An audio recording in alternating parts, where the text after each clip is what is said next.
Hello my friends and welcome back. Today I have something very interesting for you. I found this video on the Kings and Generals channel, which is a very cool history channel. They do battle animations and war animations, I love it. And this is called Yom Kippur War. What is this name? What the hell? Never heard about it. But this is Israel versus Egypt 1973, so you know it's gonna be good. I always love to watch these wars about Israel versus everybody surrounding them, because Israel defense forces, they're just so effective. So damn effective, they don't lose any conflicts. They have lost some, I guess, but I don't know any.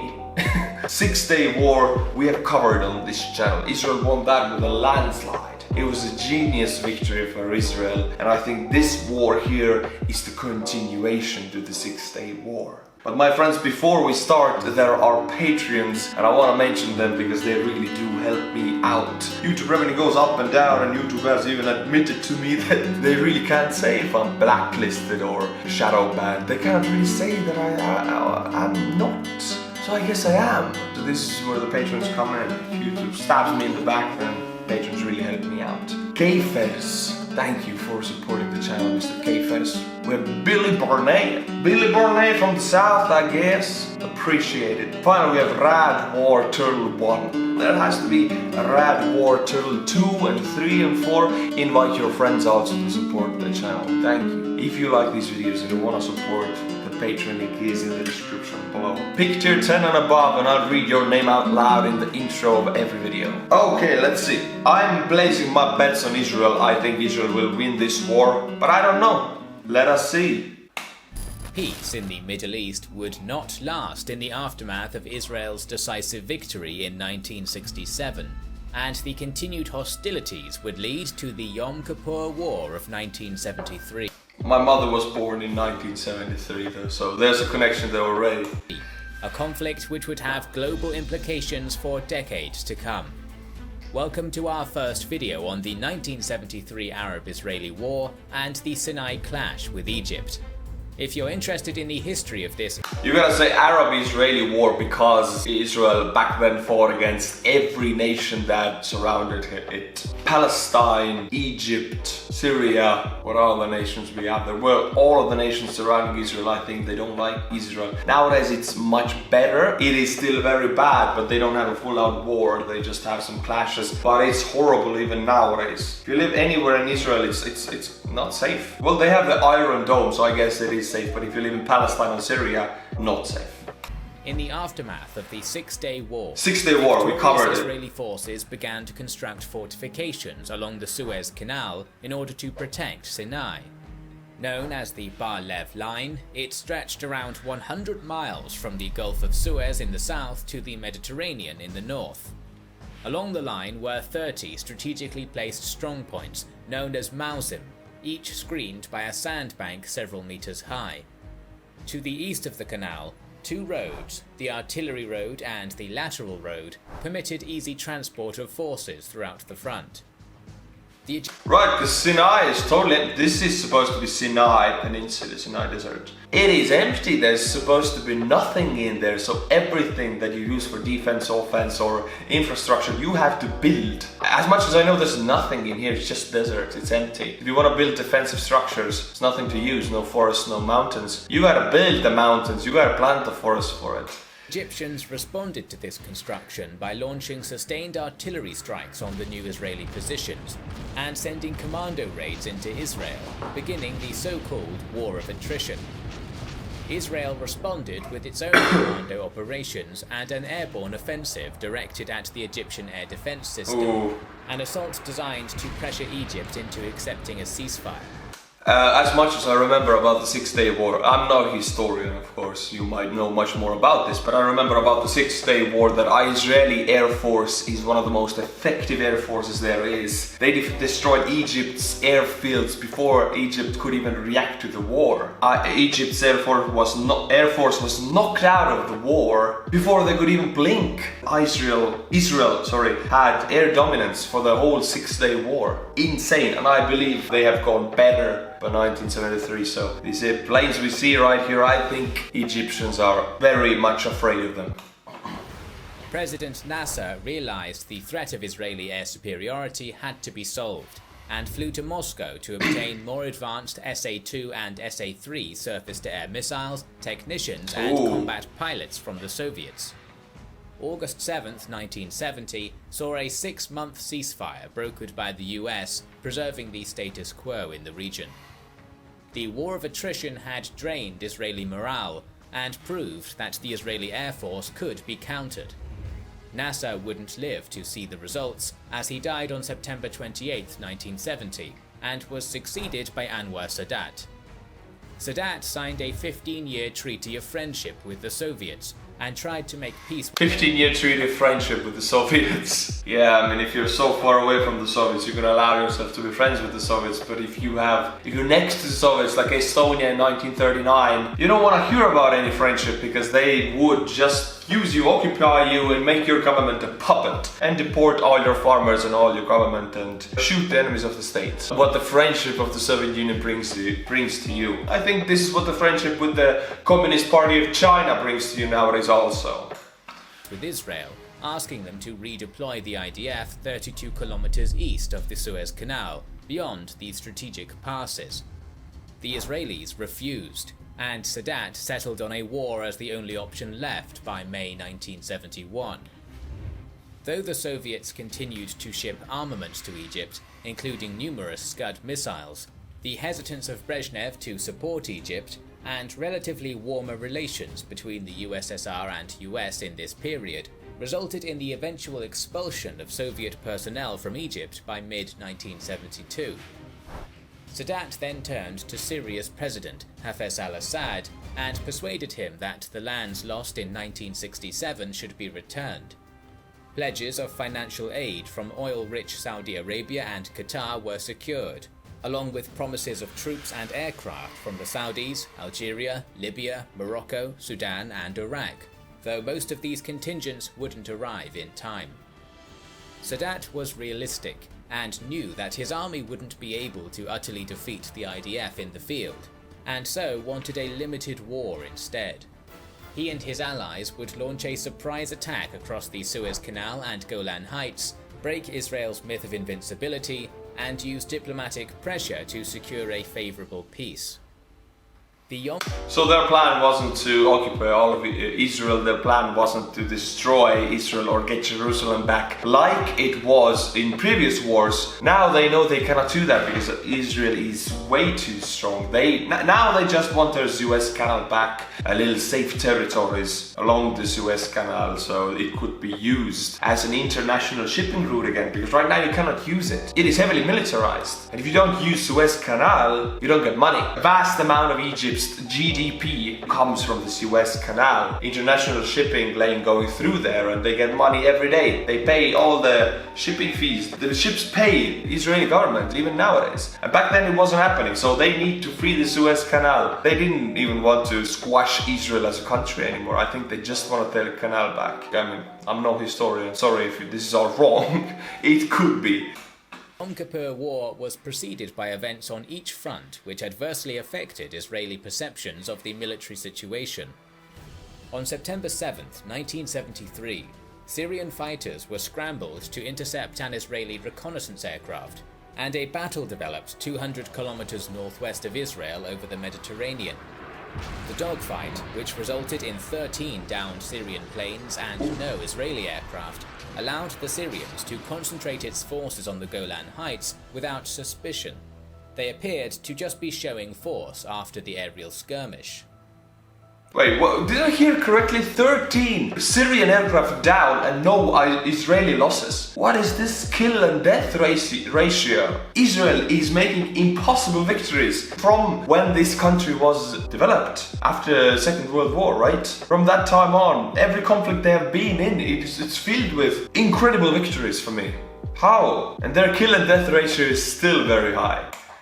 In the south, Egyptian armies concentrated their forces along the Suez Canal under the cover of a training exercise. The image of Russia does the was same. also maintained in an attempt to deceive the IDF. Soldiers walked along the canal without wearing helmets, they continued to fish in the canal, and false criticisms of Egyptian-used Soviet equipment were planted in Cairo newspapers. Nevertheless, IDF observations still noticed unusual amounts of military activity in the area. When this situation was discussed by Israeli High Command on September 30th, Intelligence Chief Major General Eli Zaira assured the government that the probability of war was low. After details of the Egyptian offensive, known as Operation Badr, were received at 0400 hours on the morning of October 6th, preparations began for mobilization, but it was far too late. So you want to tell me Israelis began the mobilization after the Egyptians attacked them? This is not like Israel. Israel is usually the one who strikes first, strikes effective and strong, and only needs to strike once and they win. But right now it's the opposite. They thought war is not coming. They thought Egypt is not going to attack them, but they did. And now they're not ready. Do we see first Israeli loss here? Do we see one? Just before 2 p.m. on Yom Kippur, the holiest day in Judaism's calendar, Oh. more than 200 Egyptian aircraft flew low over the Suez Canal, 200. launching strikes on Israeli Hawk surface-to-air missile batteries, airfields, command posts, and other infrastructure in Sinai. 200! The attacks were successful, but Egypt lost 40 aircraft to air combat and ground fire. They were not successful. If you lose 40 out of 200, this is not Second World War when you can send 500 fighters and lose 300 and it's okay. No, fighters back then were already very expensive. Back in World War II, they were not expensive. Some of them were made out of wood. Right now, it's 1973. We're talking about one fighter costing millions, and they lost 40 of them. So I wouldn't call this successful. Israel have made attacks when they have lost not a single plane and destroyed their targets, so this is successful. I mean, it's definitely a pain in the butt for Israel, this attack.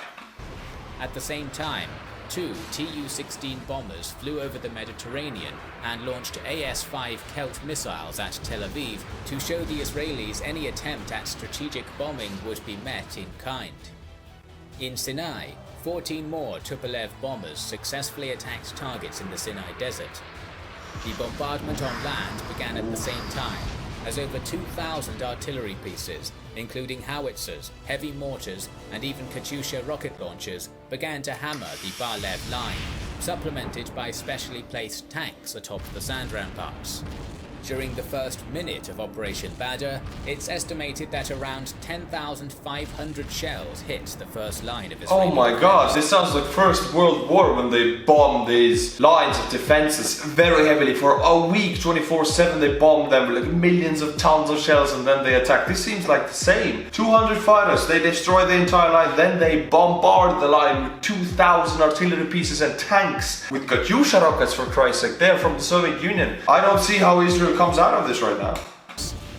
Shortly after the bombardment began, specialized Egyptian tank hunter squadrons, armed with RPGs and Malyutka anti-tank missiles, crossed the Suez. Back then RPGs were a huge deal. Right now they are a huge deal, but not that much anymore. If you're inside an Abrams, you have active armor, don't have anything to worry about. Back then I think RPG was one of the most deadliest weapons you could do against armored vehicles. You just hit it with an RPG and it's dead. Canal and occupied ambush positions at pre-planned Israeli tank emplacements. Behind them were 2 Egyptian armies. The second was in the north, commanded by Major General Ma'amun, and the third was to the south, led by Major General Wassel. Together they were composed of 5 infantry, 2 armoured and 3 mechanized divisions, along with a number of independent brigades. Oh. The infantry formations especially possessed units with massive quantities of anti-tank weaponry, designed to counter Israeli armor-heavy assaults. Assaults across the entire front began in waves at 2:40 p.m, and the engineering corps breached the high sandbanks by utilizing high-pressure water hoses. At the same time, deployment of Soviet-made folding bridges began in order to facilitate the crossing of Egyptian armor and artillery. Oh, Over the coming days, Israeli Air Force jets would be bogged down, constantly attacking these bridges, suffering massive losses from the Egyptian air defense umbrella in the process.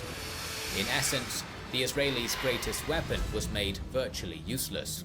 Yeah, the Air Force, Israeli Air Force, was the greatest weapon in the last war. In the 6-Day War, they were effective as hell. Extremely effective, always hit the target, never lost an aircraft. But here, it's a different story. You have Egyptian armor on the Sinai already. This doesn't seem like Israel. It's not characteristic for them. They've always strike first, strike fast. But right now, this is running away, I think. What can you do? Your Air Force is not effective anymore.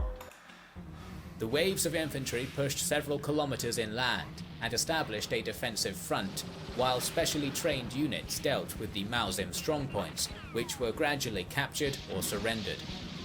Along almost the entire line, IDF armoured columns instinctively rushed to the front in order to relieve the strongpoints, but were badly mauled and repulsed by the aforementioned anti-tank squadrons lurking in ambush. Israeli headquarters was in utter confusion at the startling Egyptian success, and by dawn faced tens of thousands of enemy soldiers, hundreds of tanks, and vast quantities of both land and anti-aircraft artillery batteries, as well as SAM sites on the eastern bank. On the 8th, an armoured IDF counterattack by 2 tank divisions was launched under Major Generals Avraham Aden and Ariel Sharon, but was again repulsed with devastating losses at the hands of artillery fire and anti-tank infantry. Although fierce fighting continued after the assault, the IDF managed to stabilize the Sinai front by October 9th, with Ariel Sharon's armored division intelligently maneuvering and destroying 50 Egyptian tanks a day later. 50 Egyptian tanks with 1 day. What? How does this happen? This is like... I want to know, how much did they lose? What is the kill-death ratio there? What is not just a number, 50 tanks, it's incredible victory to destroy 50 tanks in 1 day. Usually, what the hell? How are they doing this? They are losing right now and they do this. How?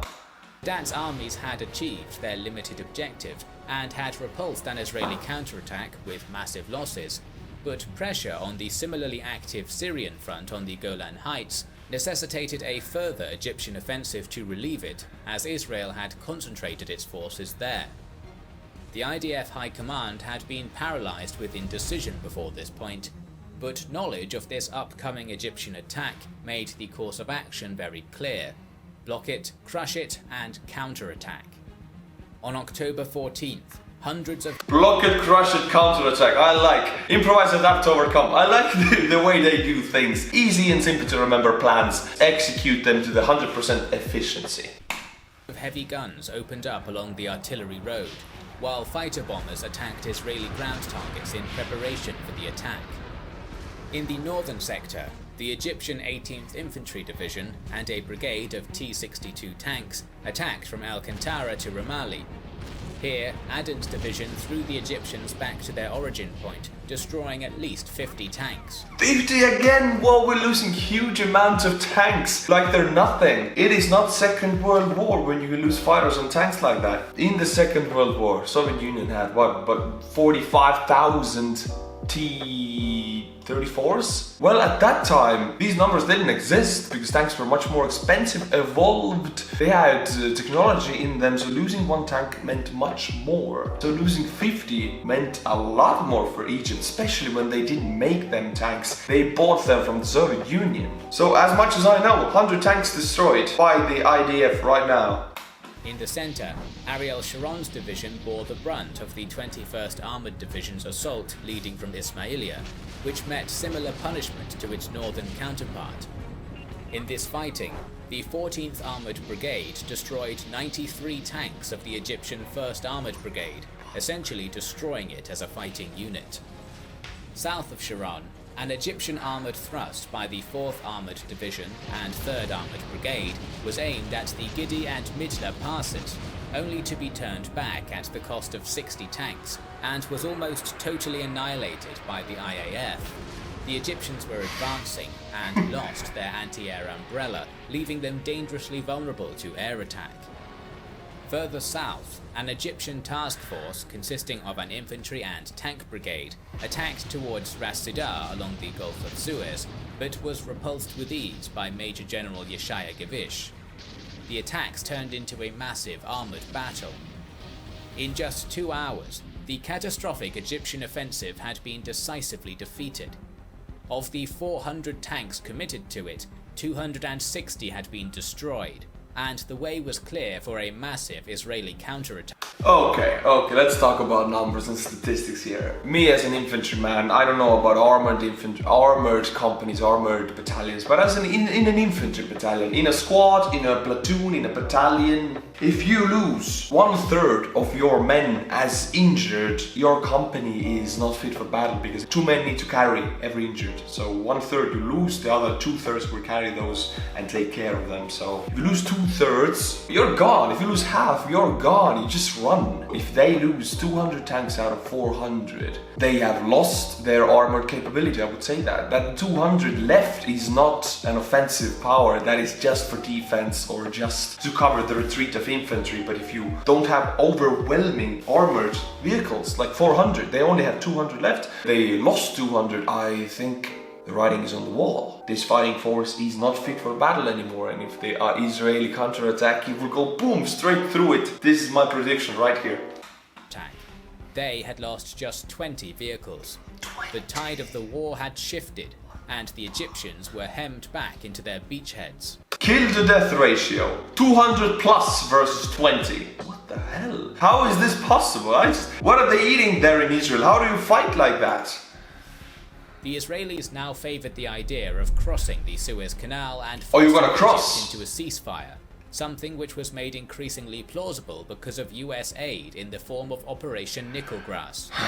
A broadly outlined plan named Stone-Hearted Man, or Operation Gazelle, had been drawn up before the war for this very scenario.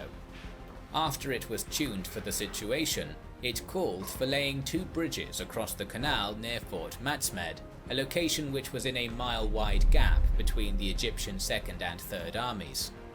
When this was done and the Israelis had crossed, they should capture a 50-mile wide area between Mount Attaka and the outskirts of Ismailia before preparing for a thrust on Cairo. Thrust on Cairo? What, they're planning to occupy the whole country? Egypt attacks you. You defeat that attack and they tear capital. So you can force all kind of different terms of surrender to Egypt. What the hell? Sorry, I'm getting so mind blown here. If you compare this Israeli fighting force to the Soviet Union, they are so different, because Soviets don't care how much they lose. They would just throw everything they have on the front line and it's a meat grinder, and they just win by just grinding the enemy down with their huge amount of manpower and tanks. Israelis don't do that. They do things effectively. I've watched so many of these battle animations and I love me an effective fighting force. The operation's main thrust would be conducted by the Maverick Tank Commander Ariel Sharon's 153rd Maverick Tank Division, Commander, which, at 1600 hours on the 15th of October, began its attack. Tuvia Reviv's 600th Reserve Armoured Brigade was sent out on a frontal diversionary assault along the Tassa Ismailia Road, while Amnon Reshev's 14th Brigade approached the Tirto-Lexicon crossroad.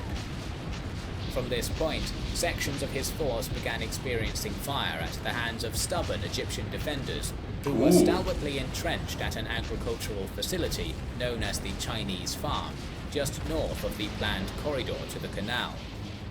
Israeli armoured columns attacking from the front, flanks and rear managed to decisively clear the Akavish Road, allowing a parachute brigade, commanded by Colonel Danny Matt, and some bridging equipment to get through.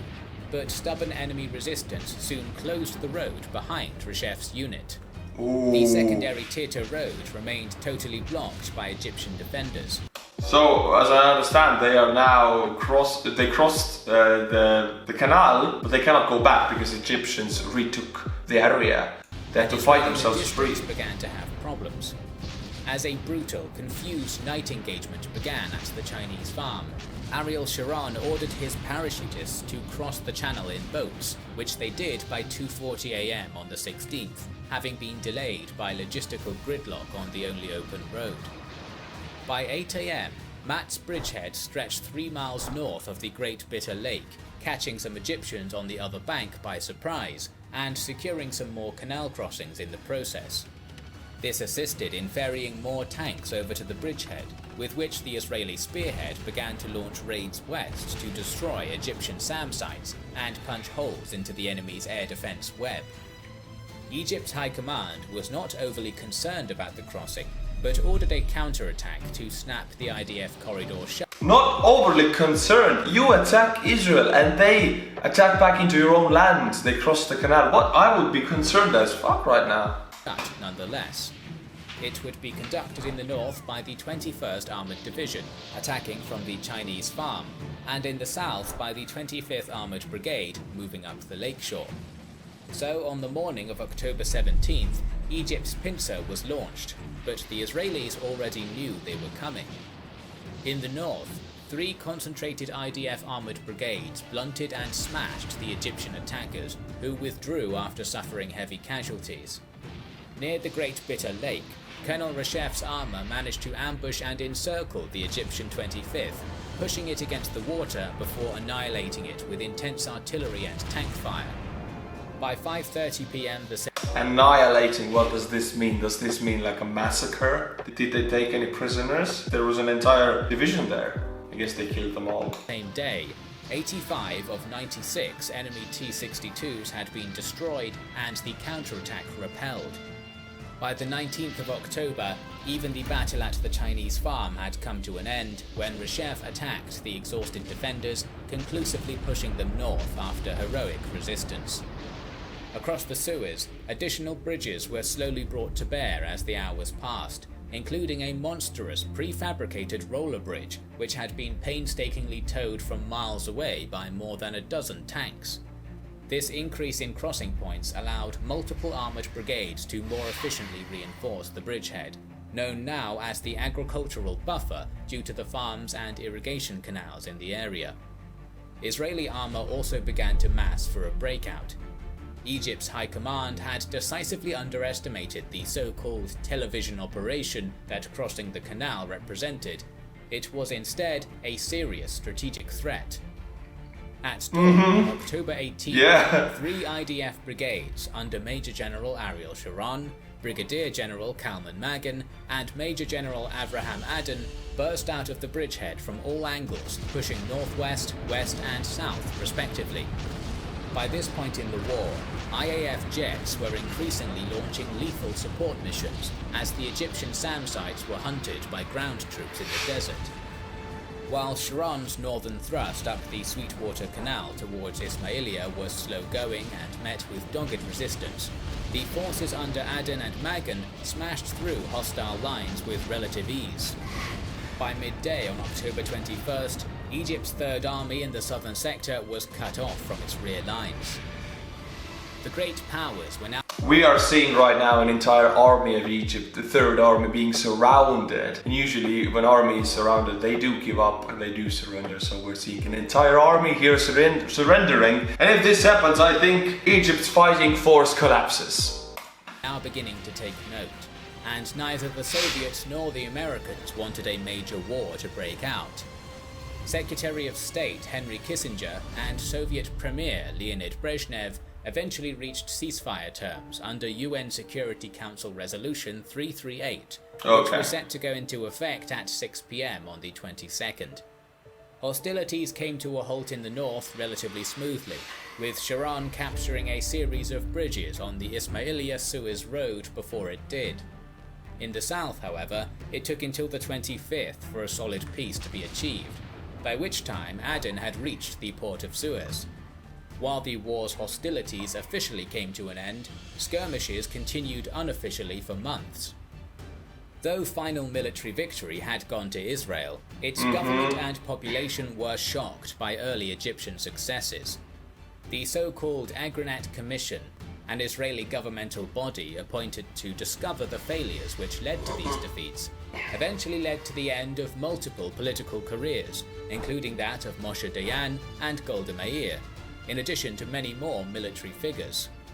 To the Egyptians, Anwar Sadat had gained a famous victory rather than a defeat, and his armed forces could hold their heads high in the knowledge that their crossing of the canal on Yom Kippur had been a maneuver of great skill and bravery. What? For me, there's one victory here. That's Israel, and I think Egypt lost half of its armor and most of its aircraft. That is not a victory. That is not to be proud of. Ooh, that was an interesting thing to watch. I don't know if they have any other conflicts, active wars out there. If there are, put them to me in the comments. I want to know, I want to watch. I love Israeli Defense Forces for their effectiveness. Now, I'm not taking actually sides here. I don't want to do that because I know both sides to be kind of terrible. They have done horrible things to the civilian population. So I don't want to take any sides. My friends, thank you for watching. If you like these analysis videos, I'm just as dumb as you are, my friends. We're all just learning here, so just do it again. I upload 2 times a week, so subscribe, hit the bell notification, otherwise you won't see my videos. And become a patron, link is in the description below. Become a tier 10 or above, so I will read your name in the intro. And as always, until my next video, stay cool and bye bye.